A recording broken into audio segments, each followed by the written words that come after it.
All right, ladies and gentlemen, you are listening to the Stew and Crew.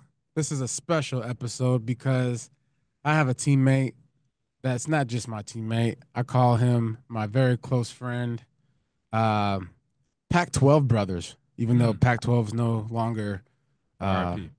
you know, relevant in some words. But 13-year NFL career, veteran, second round draft pick, 59th overall, went to the USC Trojans, the Trojan horse man, who, turned out to be somewhat of a Hall of Famer, soon to be, maybe. I don't know. There's been a lot of talk about it. Hell of an intro. I mean, my man's had 145 career starts as a Panther, two-time first team All Pro, first, second team All Pro, Mm. five-time Pro Bowler, Mm. made the made the NFL top 100 list three times: 2012, 2014, 2016. Um, obviously, member of the 2015 team, who I believe is a very crucial reason why we ended up where we ended up. Um, ended his career with the New York Jets because I believe he was there to scout out some opportunities and understand the lay of the land for his future his future job and his future career with Mortal Media. Oh yeah, Mortal Media. You want to know what Mortal Media is? I think they want to know who the guest is. Well, I'm building it up. Mortal Media is a production company, a movie production company, Big time. all the things, Big right? time. Ryan Kalil, ladies and gentlemen. Hey, He's a okay. father. Intro. He's a Wow. husband. Wow, What an Khalil. intro. Yeah, hell of an He intro. California boy. You You know. looked incredibly handsome with the most phenomenal beard you've ever played with. Oh man, this beard. Let me tell you about this beard. He used to didn't have a beard. The rumor is it rivaled Ryan Fitzpatrick's beard. It was an elite company. They Hmm. got pretty epic. We had a couple of those playoff runs that none of us were shaving, and they got pretty gruely. Yeah, Greg was part of that crew too, wasn't he? yeah. I Gotcha. remember. I remember the Minnesota Viking game when we were in Minnesota, and I remember looking at your beard and how cold it was. It was like minus something, maybe not minus. I don't know. It was just very Oh, cold. this is when they were playing at the At the university, Yeah, yeah. Dome university. Stadium. I remember looking at your beard specifically, you and Mike Rimmers, and your beards were frozen. It was legit like icicles forming on their beard. I remember in my entire career, from 9 years old all the way up until that point, I never wanted a game to finish faster than that game. I just remember my bones hurt so bad. I Yeah. couldn't hold on to the ball. It was the first time I ever wore a glove on my snap hand. uh, That was miserable, Jay Stu. Little different Yeah. for the Absolutely cat from miserable. for the California boy. It gets cold up there now. Yeah. It was freezing, Yeah. man. I remember like legitimately, I might have cuddled up with you. Did you have one of those coats at all during that game? Oh No, it was yeah. Tolbert. It was Oh, definitely, I definitely had a coat. yeah, but it was Tolbert, and I was like just cuddled up on Tolbert, bro. I felt like a little That's kid, a man. good guy. I couldn't stand it. I can't I remember needed Vikings. one of the guys was a tough guy. I don't need it. I'll stay ready. And then they ended up getting sick that week. Do you remember that? I forgot who it was.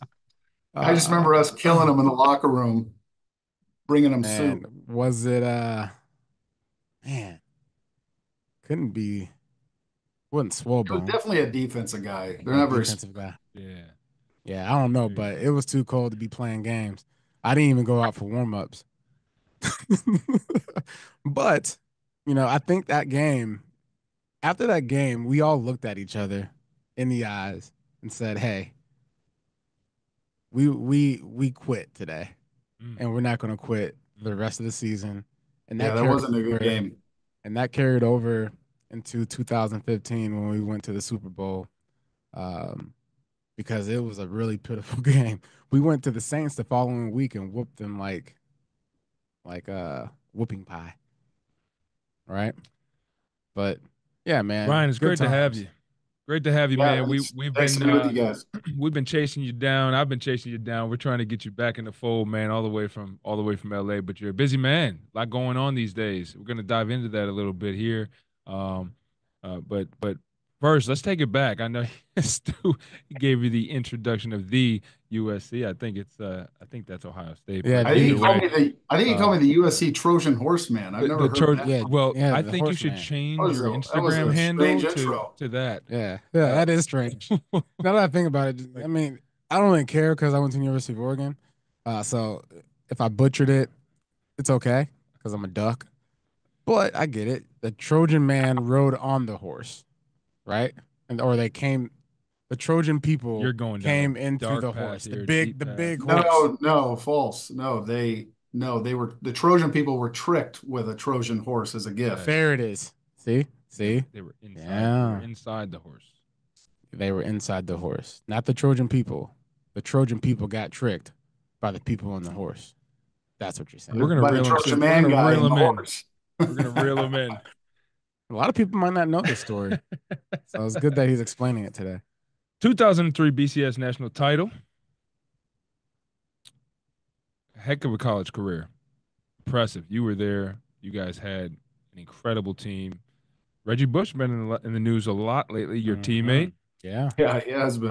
We're taking it back, right? Obviously, you have a football pedigree. Dad was drafted. Dad played in the USFL. Brother played in the league, and you go to USC at a time that's a team that is arguably one of the best teams of all time. It's up there in the conversation for sure with one of the most talented rosters college football has ever seen, man. What dominance. was your experience like in LA during that time? I mean, you guys were Well, at another level. it's interesting. I got lucky in the time that I came to SC because I was not a highly recruited kid coming out of high school. And luckily for me, SC was just starting to have a resurgence. So they were good enough where they could start grabbing some five-star guys, but also they were kind of trying to fill the roster with blue collar guys like myself. And people forget Pete Carroll was not a first choice at SC. He was like their sixth choice. I think a lot of SC fans at the time were not excited about having him. When I was getting recruited, they just lost to Utah in the Las Vegas Bowl. So, 2 years later, SC would have never have looked at me because once they started going on those runs, I mean, they could sign anybody they wanted. So really when you talk about sports, obviously a lot of hard work is involved, but the luck part that I think a lot of people talk about, there are moments in your careers where luck does play a huge role. And so I was incredibly blessed that I got to come in right at that time and be part of those teams. And yeah, it was incredibly exciting, especially at that time because the NFL teams had left Los Angeles. So we kind of were the pro team in Southern California. And so when we got rolling, it was fun. It was exciting. The Coliseum, such a storied uh, uh, venue, but then also being there in Hollywood, all the celebrities were coming out, all the musicians were coming out. Yeah, talk It about was some of the fun. celebrity friends that created or not created, but had. I know Will Ferrell. Talk about that, like just being a college kid and having these celebrities just basically adore you guys everywhere you go. Well, Stu, I've told you this story before.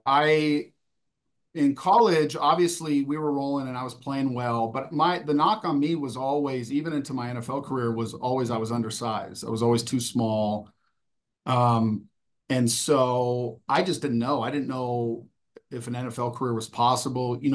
When you get on a roster, you start slotting yourself amongst your peers of who's better than you, who's not better than you. Everybody does it. Hmm. And I remember guys I thought were going to be all pro Hall of Famers at the next level either weren't getting drafted or getting cut like after the second or third year. And so even though I wasn't in the league yet, I got to see from afar how cutthroat of a business it was, and I always had aspirations to get into storytelling and specifically producing film and television, and so SC was always the perfect place to do that. One of the most prestigious film schools in the country, but when we were winning, all the Hollywood folks started coming around and into the locker room, and so I was on a beeline, and some of my heroes were in there. So like George Lucas was in there, and Wow. Spielberg, and um, all these famous actors, and so after games, most of the guys who got excited because the game was in the locker room or like Snoop Dogg was there. But I would get excited when I saw George Lucas, and I'd be on a beeline right to him, Oh, that's introducing awesome. myself, trying to pick their brains,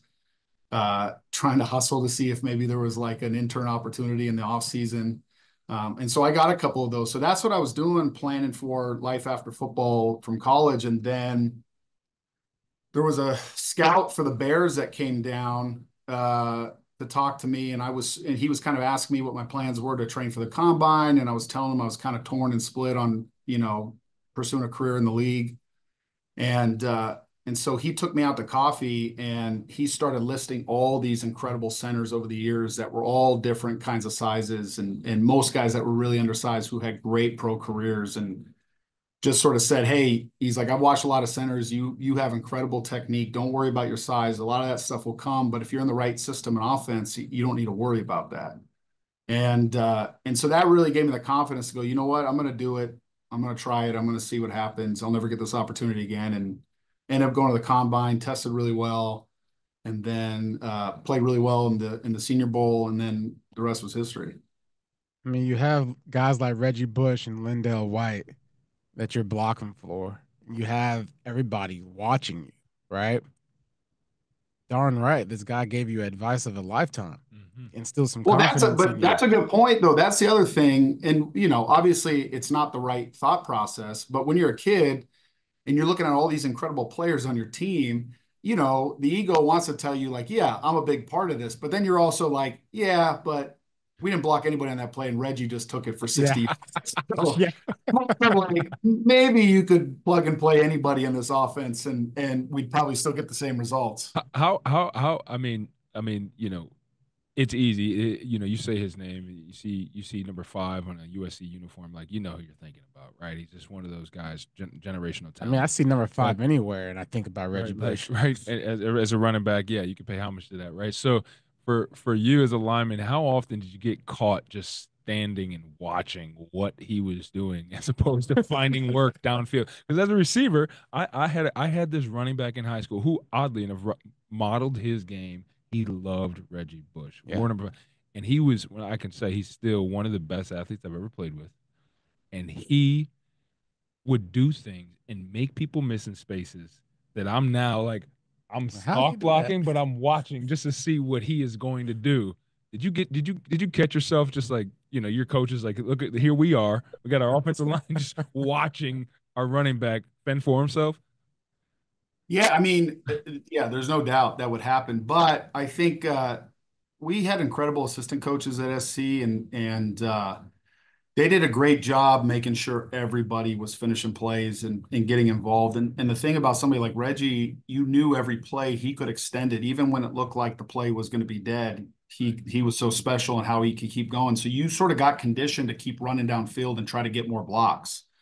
Yeah. And Which I and have a so that story happened a about that. lot. So there's a lot of highlights of Reggie's that are exciting to watch because you're getting in them because you make your initial block and then you're running downfield knowing he's going to reverse field and maybe come back and you can get some extra. So I had a couple of those, and I'm so appreciative of all those reps because I took that to the next level, and then I got to play with guys like Jonathan and D'Angelo who were doing the same thing, their own version of it, their own style of it, but again, like extending plays. And then I tried to, especially as I got older and more of a leadership role, try to get other guys to kind of do the same thing. And so I think it's really a culture thing, but obviously the culture part of it's easy when you have incredible players to sort of extend plays for. Did you see the Panthers game this past week? I did, yeah, I Did did. you see Robert Hunt Yeah. Oh, destroy that guy? How Yeah. happy are you when you see get out linemen? the club. How happy are you when you see linemen, put in that type of effort, especially run blocking, right? You love to run block in comparison to pass blocking because it's Yeah, just for sure. finish a guy. There's like no real rules besides just punish him, right? How how Yeah. how good is it to see that? I mean, yeah, it's funny when you get done playing.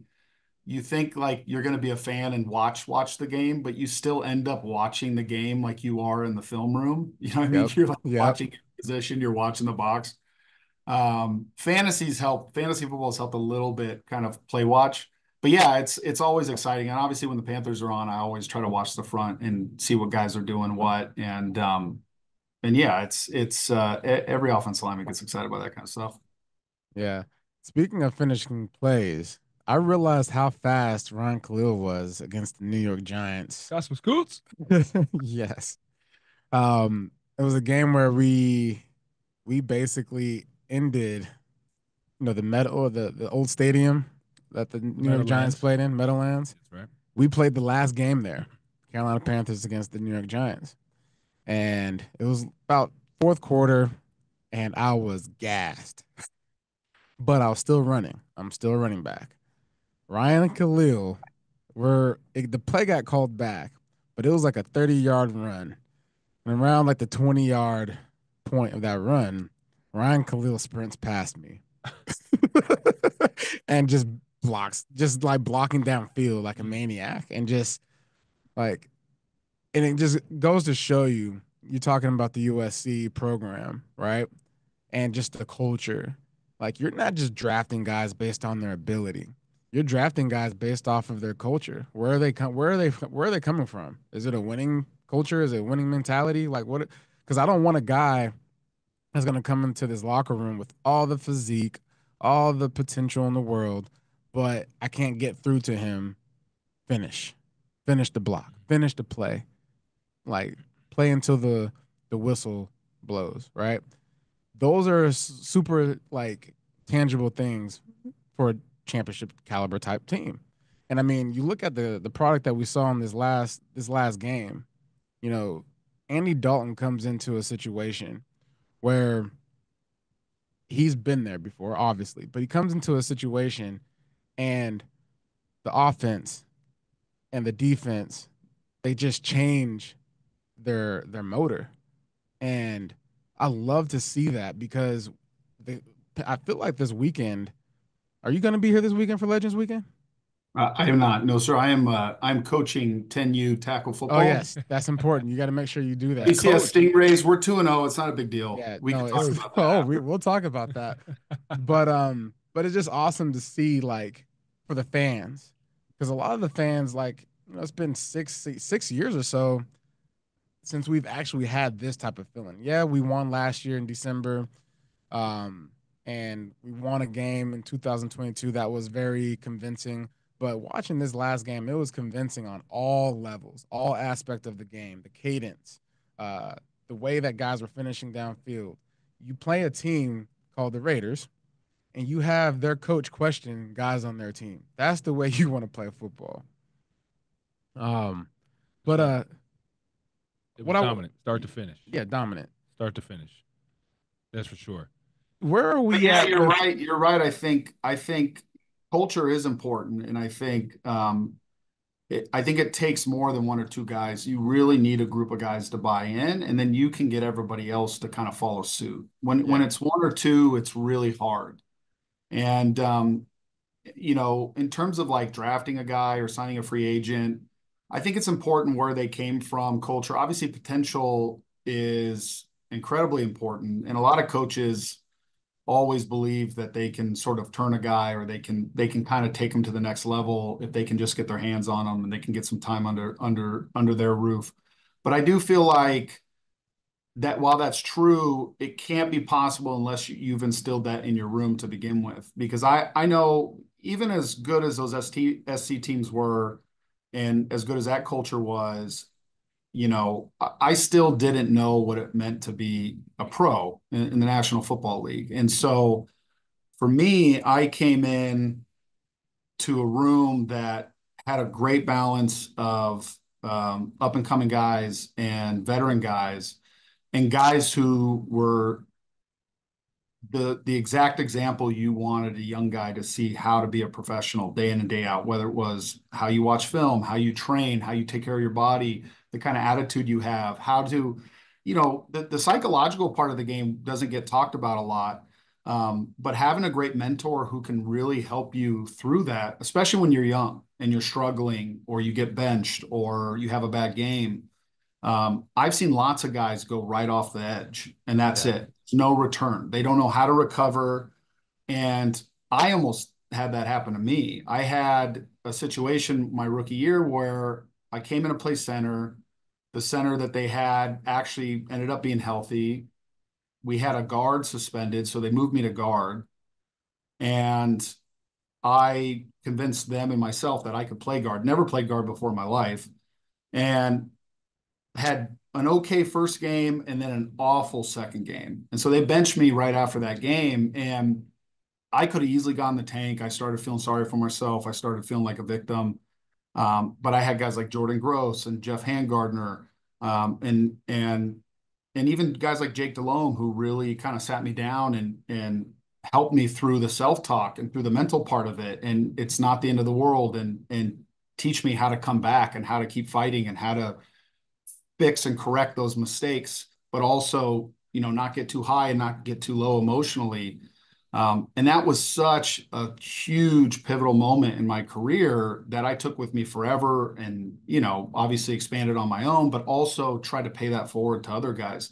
Not everybody has that. I know lots of young guys who've gone into locker rooms and the culture, either in that entire locker room or that specific position group, was not great. It was more of a mercenary attitude, and everybody was kind of out for themselves, and nobody was there to help anybody, and it was easy to blame people and point fingers. So you get caught up in that kind of culture, it's easy to sort of have the whole thing fall apart. So yeah, I agree with you. I think obviously where you come from is super helpful if you come from a program that gives you a leg up. But I also feel like, if you can get a handful of guys to really buy into whatever the messaging is, whatever the goals and mission statements are, it's really infectious. And then when you start winning, it only compounds that out even more. Yeah. Ryan, I want to lean in, man. You you've had some success, obviously, at the both collegiate level and obviously at the pro level. I mean, 3 times in the NFL Top 100, obviously multi-year Pro Bowler, first year eligible for the gold jacket, right? Like big deal, big Big deal. deal. But really, and you know what? Congratulations too on that. That Thanks. deserves that deserves a clap. It's a nice The big preliminary list, but it's still uh, cool to be on. it's a deep list. It's how it goes, man. But when you break it down to positions, and you talk about centers, you're up there. I mean, I as appreciate we, it. as a cool part about my job that I really enjoy as a director of Legends Affairs is you kind of become a bit of a historian of football in general, right? So, when I look at the list of Hall of Famers, Kevin Wise, the guys that are at the center position, you know, um, there's guys there that, the Bruce Campbells of the world that you look at, and then when you pull names, you start to look at where you stack up. You're right there. So Kudos. we got. That's not even a cross your fingers. I think it's just not a. It's more of a when as opposed to an if, man. So, but coming back to, I hate to bring it up, but I got to bring it up, right?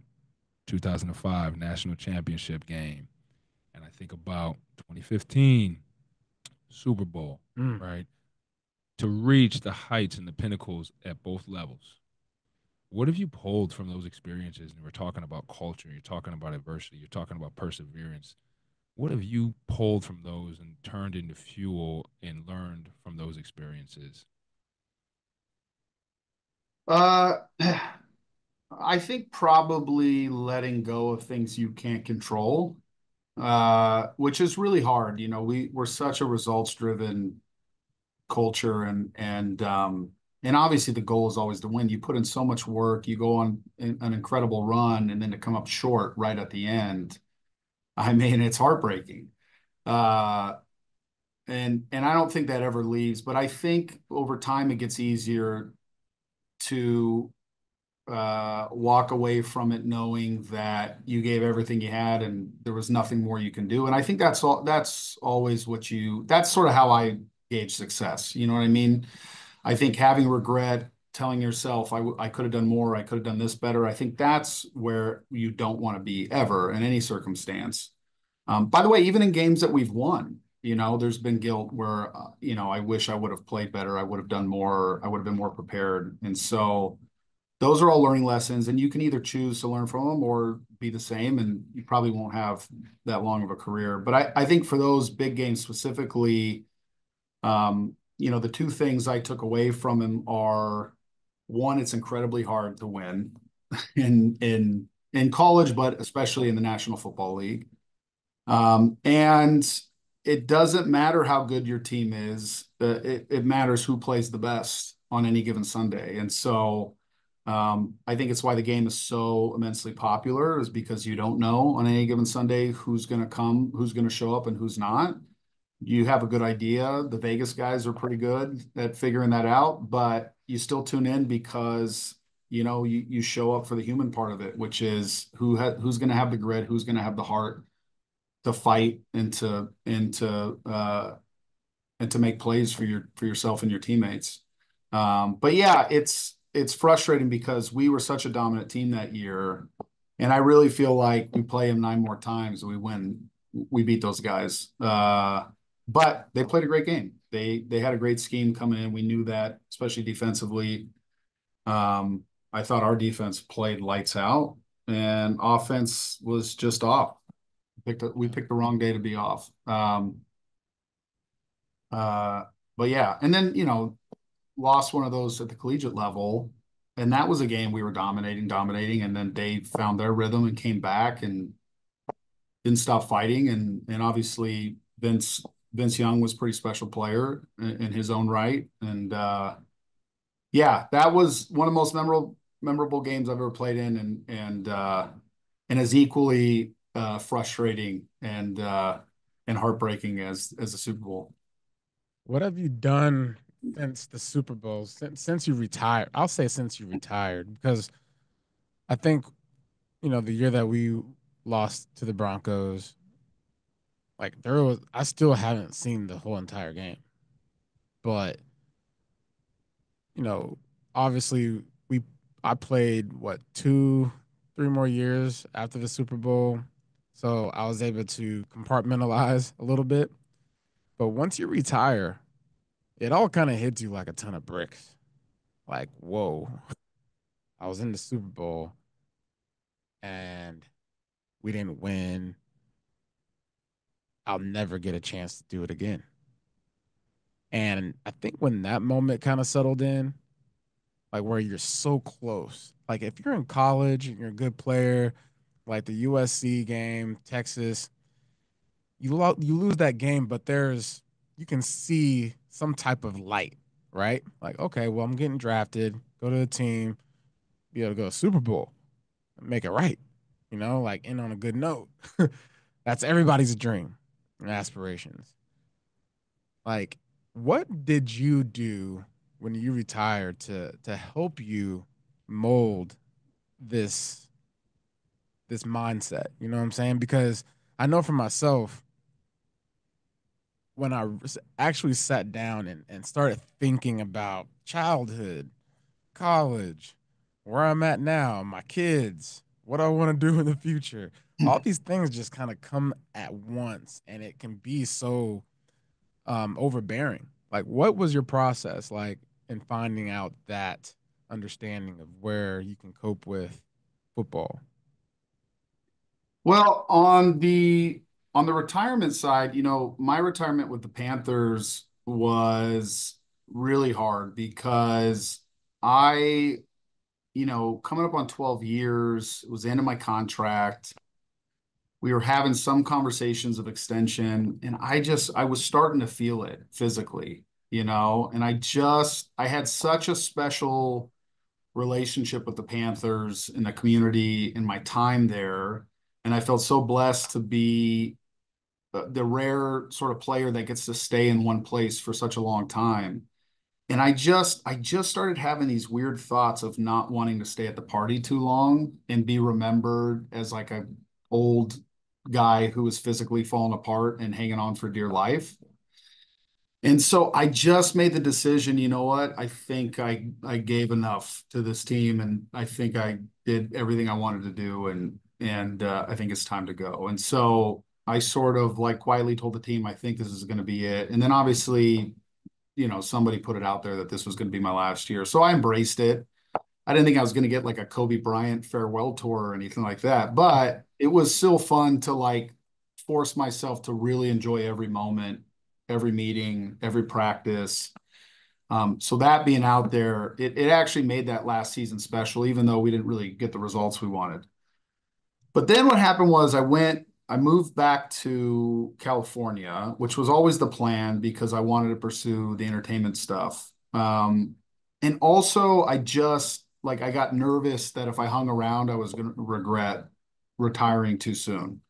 So I felt like if I moved out of town, we'd give it a shot. If we didn't like it, we could always come back to Charlotte. But that was really hard because I really loved the community. I really loved where we lived. I loved where the kids went to school.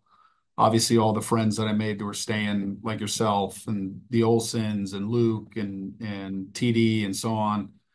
Um, but then when we went back, um, a couple months went by. I was feeling good, and then I could start hearing rumblings of guys getting ready to come back for spring ball and all that.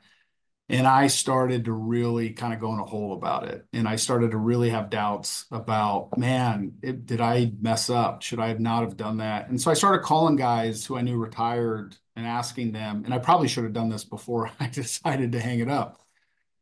But most of the guys sort of had the same theme, which was if you're questioning whether you should have retired or not, then you probably shouldn't have. So I remember talking to my agent and just saying, "Hey, I'm pretty sure I'm done, but in case somebody has a crazy offer, like I'm gonna stay here and start losing weight and hang it up." But I didn't do that. I kept lifting like I was getting ready for the season just in case. And then sure enough, close to training camp, the Jets called. And I think my agent had said something to him. And I was still like, I don't know, man, this sounds crazy. I just hung it up and now I'm gonna do the Brady thing and come back, you know. But but I talked with Joe Douglas a few times, the GM at the Jets at the time, and I just really, really enjoyed my conversations with him, and I liked the idea of getting to come in and help some young guys out and try to build a culture there. And you know, there was sort of some promises about my practice schedule and taking care of me. Nice. That's Bet days, baby. Yeah, that never ended up coming to fruition, by the way. So Oh, that's a whole jeez. other Lies, conversation. lies, lies, lies. That's what's wrong with the organization. I think I practiced more with the Jets than I did the last 5 years I did with the Panthers. Same here with the New York Giants. I was Yeah, like, Jesus so Christ, guy, you so didn't you use take my for granted the resume? relationships you build somewhere and the trust you build. When you go to a new place, regardless of your resume, you know, there's always the kind of like handshake deals. And then when you get there and things aren't going well, people start going back on their word. But but it was fine. I mean, I have no bad blood with the Jets. But yeah, that's sort of what happened. And then after that season, I was like, okay, you know, I got banged up, hurt my knee and went home in December. And but that was the closure I needed. That was like, okay, I'm spent, I'm done. There's no more football left in me.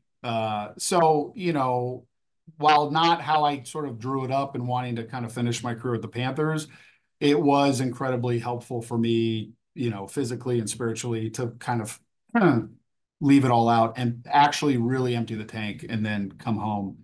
And then, yeah, I started putting my head down and I started dabbling in the production stuff while probably like my last 5 years in Carolina, very, very subtly, mostly in the off season.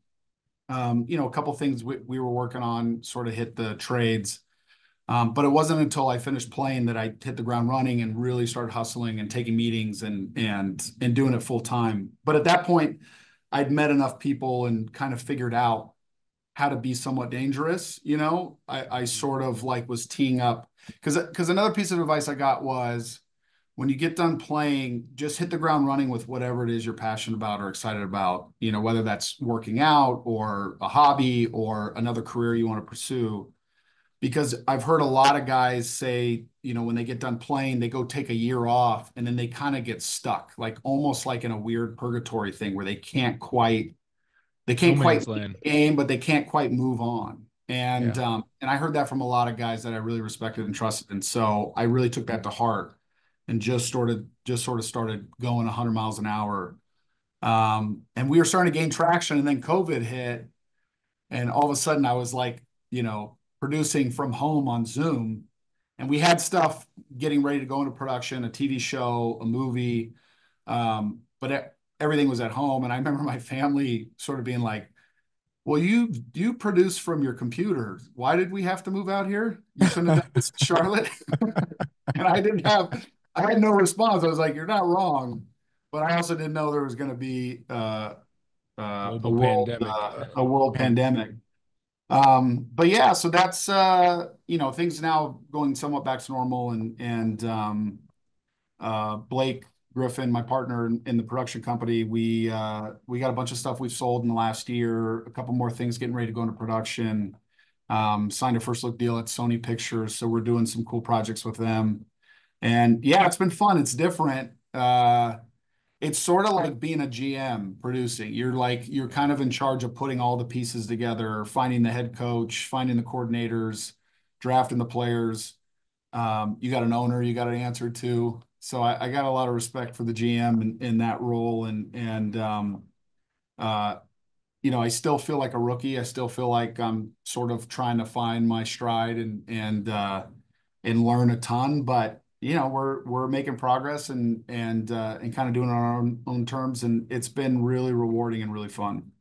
Learning more about your story doesn't surprise me to see the successes you've had, right? As you talked about that coffee with a scout way back when you're coming out of college, and you knew already movies, production, right, creating, that was something that you loved, right, and you had a mentality, and we talked about it just maybe an episode or two ago about some of the college players that don't have ambition to go to the NFL. And I always thought that to be very odd. I thought that's why you played college football, right? But again, having the foresight of this is what I want to do for you as a college athlete, but then to go on and have a successful career, and then you get to this crossroads now. Do I want to retire? Do I not? The tough thing to have, and somebody gave you great advice, right? I've always heard somebody say, and I've repeated it to any athletes: when you're sitting at the table with your family and friends, you want there to be no what ifs. And you can look around that table and nod your head and say, I'm good, then you're good. Mm-hmm. Right.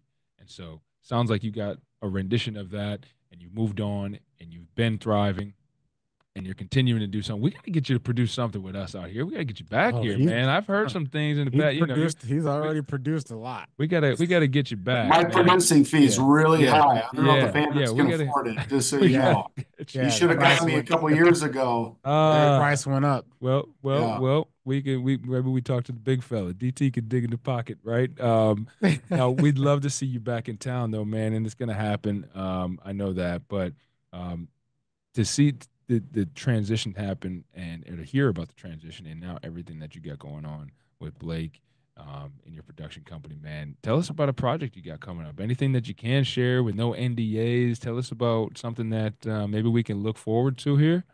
Yeah, we have we Blake and we've been dying to get into animation forever, and animation takes the longest of any kind of medium. And so we sold a couple shows. I mean, heck, a few years ago, one just recently, with some cool name stars attached to them, which we can't discuss yet, but there'll be some announcements in the trade soon.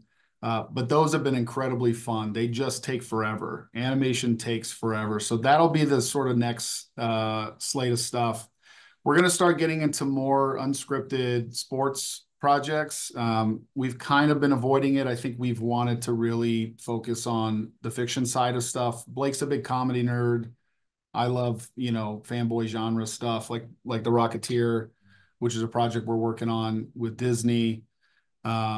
So yeah, we're finding our balance because these projects take so long and it's such a hard thing to crack, even though you can keep going along on something in the development process and get right to the end, and either the timing's not good or the budget's not right, or you just can't find the stars to fill it that get the studio excited. There's a multitude of reasons why things don't go, or why things go and they don't end up being great. So we're trying to avoid that. And obviously, because the success of turning over things and getting them greenlit and getting them made is so low and so hard, you try to sort of have a slate of projects that give you a higher chance of getting things going. So you're constantly working on stuff, but then you also don't want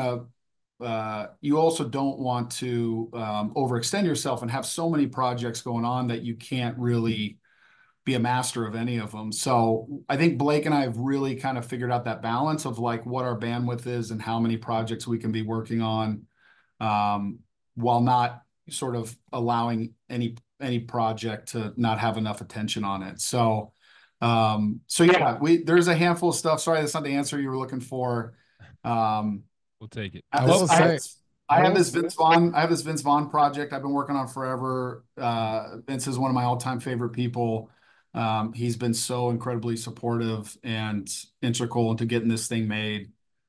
So I So got a that's something I'm excited to announce soon. But yeah, we're in it. We're grinding. I got a story about Vince Vaughn. Okay. So back in the day, like 2010 or 11, good buddy of mine from back home in Washington. In um in Washington, they have casinos, right? You know, the Indian casinos. And Vince Vaughn was doing a stand up at at the casinos. And so I'm playing blackjack, and lo and behold, this large human sits next to me and throws a couple wads of cash on the table, and it's Vince Vaughn. And Yeah, I play he's a big man. and I play blackjack. I like to play blackjack one on one with the dealer. And Vince Vaughn sat down. I'm like thinking to myself, oh, clearly this guy doesn't get it. I'm playing two hands against the one person dealer, and he just sits at the table. That's like you don't do that, Right, right? right, right. But Vince Vaughn sat down. I was like, oh, this is Vince Vaughn. I was like, hey, sir, nice to meet you. I love all your work. I Nerd. felt like a straight up nerd, bro.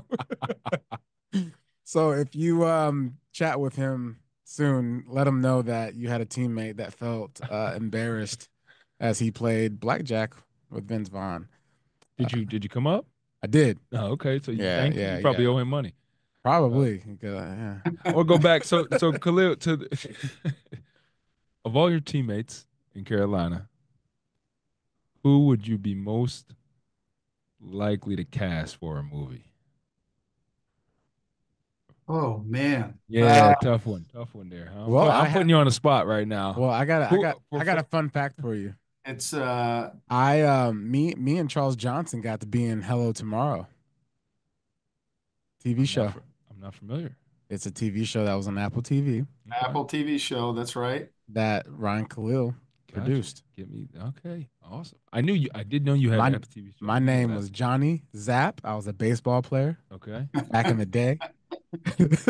What was the time frame? Like the 50s or It was like 60s? an alt 1950s, like a futuristic 1950s. Yeah. And I had like during that time it was perfect because I was like growing my hair out before I got dreads. And I just remember the lady when doing our makeup and our hair stuff. She was like, I'm gonna cut the bottom part of your facial hair off and just give you a mustache." I was like, "Oh, great!" So I felt like I was legitimately in the 50s, bro. And he and he hasn't casted you since. What Yeah, happened? you So know, he's it's out. hey man, it's He did a great job. it's the movie biz, bro. Sometimes you got it, sometimes you don't. Hey, Just gotta He be did patient. he did an amazing job. He was asked to be an incredible baseball player, which we all know is not true in real Yeah, life. And and I the way he acted my sold tail that, off. I mean, I really believed this guy could hit a baseball. Yeah, So hats off to you, buddy. It was that just whole week, acting. that whole day was amazing because you set us up in a hotel. I felt like a movie star. I legitimately felt like, he's a professional. man. So kudos to everything you're doing, man. I love to Appreciate it, see buddy. all this come to Well, fruition. we won't make you answer that question since you already had a couple guys in the movies. Anyway, that we'll give you a pass there. We'll I'll give say you a pass Luke would be an easy one. there. Yeah, Luke, I wouldn't ask him to do much. He'd be the Extra. pretty face. I won't say which Like a guy, but romance movie. for Luke, Yeah. yeah, he could be the love interest. Uh, Olsen, I'd cast Olsen in a comedy. Hmm. Oh yeah. Uh, He'd be Guy Who Rants number 3. Uh, and then I won't say his name, but you know who it is, and you can't say it either. But if I was casting a horror movie, you know who we would cast. Yep. All right, let's see. He's Let's pull going. it up here. Here we He's going. go. Oh, look. There it is. Let's go, Charles. Look at Charles. Look All at right, let's see him. Charles. There he is, Johnny Oh, Depp. wow. Look at that. Wow. Yeah. Wow. You guys would have Yeah, been you guys would have baby. been the most muscular baseball players in the 1950s. Oh That's yeah, for Johnny sure. Zapp was that guy. He was one of a kind. Strikes out every time. This guy's batting average, terrible. Absolutely terrible. Oh man, Chucky. I can't wait for him to see that. That's amazing. Great pull. Great pull right there. Yeah, buddy. Oh my Fun That's goodness. times. well. We hope we might have to. We hope that you can get some other stuff off the ground here, and we can get a couple guys back into the in front of the cameras. That'd be outstanding. I think that would Sounds actually good. do the world some the Yeah. world needs that. We need to talk about the Come on. money. The Come on. money needs to be spent to Ryan Kalil and Mortal Media Yeah. to create something I think we wonderful. need some long form content. We'll Let's get do it it. up. Yeah. We all in house, baby. Yeah, We we're all here. right here under We the got roof. enough guys in Charlotte. Travel budget will be low. Come back for a Perfect. couple weeks. Yeah. We'll find some studio space for you. We'll make it happen. Perfect. All right, there it is. Let's He's do in. it. We'll He's sign in. the contract. What do I'll you send, what I'll send it to my agent. He negotiates hard. if you had any advice right now for any of the guys that are currently in the Panthers locker room right now, right? With everything that's transpired over the last several years, everything that you just talked about as far as life after football, your family man, your coaching, like if you had anything to just kind of share with a young guy, or maybe your younger self, right? What would that be with everything that you've experienced so far? I think it would be uh it'd probably go back to culture. I think culture is so incredibly important. And I think, if you want to win, if you want to be part of a winning team, then you need to be the change. And it really does start with yourself. It's so easy in an NFL locker room, especially when things aren't going well, to huddle with other guys and to start pointing fingers and to start complaining and to start acting like you have all the answers and this is the reason why and that's the reason why. The harder thing to do is to have faith and to trust and to show up every day, even when things aren't going right, and to stay the course and to keep getting better and to keep having a positive attitude and to try to bring guys along and enjoy your time. So I think, I probably had a couple of those seasons, especially younger in my career. It took me a long time. So if I could travel back in time and tell my younger self anything, it would be to avoid the groups, to avoid the individuals who sort of like, revel in misery, and to be the person who is the positive change and to be the person who's the light that comes in every day and gets guys excited to go to work, because it's incredibly hard in the NFL going through NFL Sunday and then coming in on Tuesday and trying to get yourself hyped again for the week, knowing that especially, you start the week off full pads and you're trying to correct stuff from last week. You're trying to prepare for the next week. You got a lot of coaches who are in high pressure situations, who a lot of people are breathing down their necks. They have bosses, and you're sort of, coaches would always say that it comes downhill, and you would feel it. You know what I mean? It starts with the owner, head coach, to the coordinators, to the position groups. Um, so I just towards the end of my career, I started having more grace for position coaches, especially in the shit they had to go through each and every week, and the fights that they had to have to protect their guys, but also keep them accountable and try to get them better.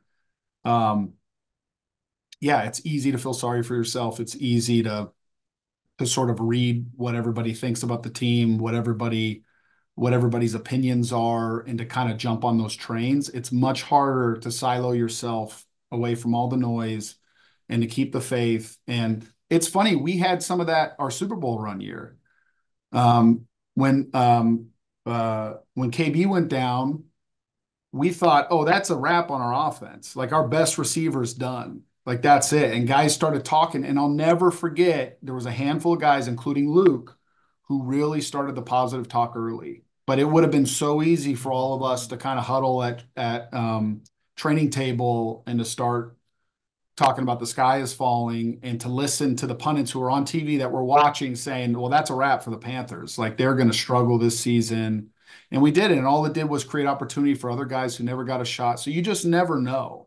You never know. But nobody ever saw us. And even, I don't know if you remember, even when we started winning, they still wouldn't give us credit. They They wouldn't give still us kept, no the credit. outside noise was like, this is a fluke. The teams they're playing are not very good. Like these guys are paper tigers. They would say it every single week. I'll 15 never and forget that. 1, the worst 15 and They 1 kept, team yeah, the in worst history. 13-1 team. They kept trying, and the more they did that, the tighter we got, the better positive talk we had. So I think it just goes to show how powerful that is. And so that would be my advice is to not listen to the noise, to give the people in your circle the benefit of the doubt and to trust the process and also not carry with you the residue or the hangover from past seasons. You know what I mean? It's really easy when you've had a couple bad seasons to get into the here we go again, to really treat each and every season like it's its own special thing and to not bombard it with any kind of baggage that you're bringing from your own experiences or the experiences of other teams. But that's hard to do. That's easier said than done. But it takes yourself to do it, and then you recruit a couple guys, and you just keep conditioning guys around you. And then guys either get pissed and go, "Okay, well, you're not a realist. I'm going to talk to somebody else," or they buy in and they start emulating how you're sort of going about it, especially if you're a respected veteran. Yeah. But yeah, Great That's well advice. said, man, long-winded version. But yeah, because I remember my rookie year. I don't know if you remember this, but it was more than one time. I was hurt. I came into the Carolina Panthers locker room hurt off of surgery. And as a rookie, being in a new environment, and being a number one draft pick, there's a lot of pressure, right? But having guys like you that continuously came over on the sideline while I'm standing there, like just talking to me, like, "Hey, man, like, how's everything going?" Like I remember, I legit like wondered, like, why is he so nice to me right now? Like, why is this guy talking to me, and why is he being so nice? And because there were certain guys on the team that weren't that way, right? There were certain guys on the team that looked at me like, "We drafted you. You hurt. Like the What you leper, doing like here?" the leper, like the leper. But it was infectious, and what that does is it builds trust. Like I can say from day one I trusted Ryan Kalil, and it's important because he's our center. He's one of our leaders, and if you got guys like that in leadership roles, not just as a voice in the locker room, but positionally, it's huge.